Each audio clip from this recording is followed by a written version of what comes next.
And breaking tonight, a gut punch to America's military. The Senate just approving a budget that takes away from the retirement pay of those who fought for our flag, including some of our most severely injured wounded warriors. They're the ones who are going to have to pay. Welcome to the Kelly File, everyone. I'm Megyn Kelly. So it's done now. We've been talking about whether they'd do it. They did it. The House passed the bipartisan deal last week. Only then did we learn that it included cuts to the retirement pay of our veterans. Most of these men and women serving while our nation fought 2 wars in Iraq and Afghanistan. And many of these volunteer soldiers were asked to return to the battlefield again and again, doing 2, 3, even 4 tours of duty, and there was an explicit promise that this pay would not be cut.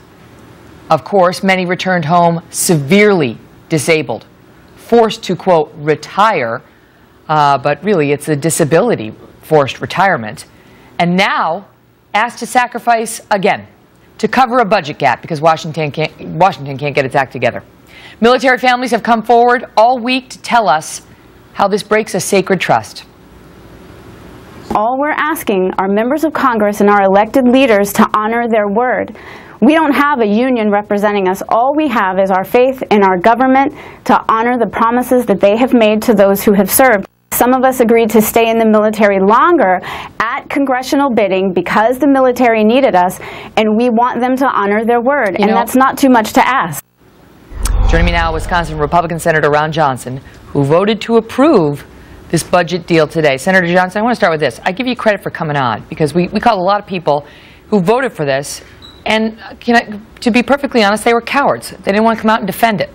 And you did. You're a stand-up guy, so defend it, because people are really upset about this. Well, first of all, I'm not going to defend the cut in the military pensions. I mean, it's outrageous that Senator Harry Reid would not allow us to offer an amendment to take care of that. That is the worst part of this compromise deal. I'll tell you why I voted for the compromise deal. Megyn, it's impossible to convey the dysfunction that is is Washington, that's in the United States Senate. And, that dysfunction causes all kinds of economic harm. I didn't want to see another government shutdown. And, so this agreement at least prevents government shutdowns through fiscal year 2015. But I'll tell you where there's bipartisan agreement, and it is in honoring the promises to the finest among us. I'm going to work tirelessly to make sure that that part of the bill is reversed.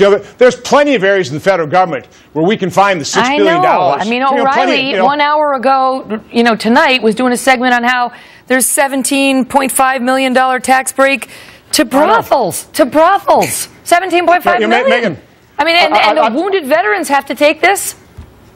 I've got Tom Coburn's his 4th waste book. This book alone shows $30 billion per year in discretionary waste. But help us understand, Senator. You voted for that. So all that waste, you just voted for. And if there's the willingness to fix this later, why did they cause the problem now? Megyn, we didn't get an opportunity to put any kind of amendment to fix it. This was an up or down vote. We had one shot. And again, I didn't like that. There's all kinds of. Then why wouldn't you say no? I mean, just explain for the folks at home. If it's yes or no, sure. Why not say no? This isn't good enough because you're screwing over the vets. Because our economy is hurting from the dysfunction of this Washington, D.C.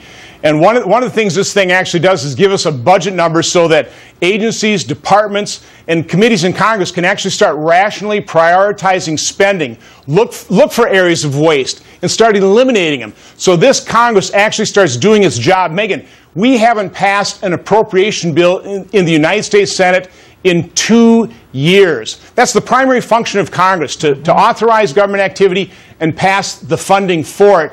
And we haven't done one appropriation bill in 2 years. So I just thought it was about time to provide a little bit of certainty, just a little bit, to our economy so that we can provide some confidence to business leaders so they can actually create the jobs. But listen, let me ask you this, because you've got, okay, let me jump because we only got a minute left. But Senator Patty Murray, a Democrat, and Congressman Paul Ryan put this together, a Republican. And she came out now, she negotiated the deal, all right? So she's very actively involved in these trade-offs. And she says, included the wounded veterans, basically cutting them short in there. Well, that was a mistake. Right. That actually was a mistake.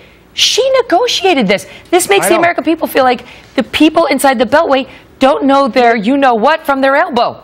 That's right. It's impossible to convey how dysfunctional this place is. You know, this is a terrible process. I'm a manufacturer. If you don't have a good process, you have terrible products. And so all I'm trying to do is bring some functionality, and I'm quite confident. First of all, Patty Murray has guaranteed us she will fix the Wounded Warrior technical correction here, but I'm pretty confident that we'll find $6 billion in other mandatory savings. This thing doesn't kick in until 2015. And so we've got time to do this. We've got a lot of pieces of legislation. We will correct this. That's certainly my guarantee to the finest among us, the people that protect our freedom. Good for you for coming on and talking about it, Senator. Seriously, we appreciate it. All the best to you.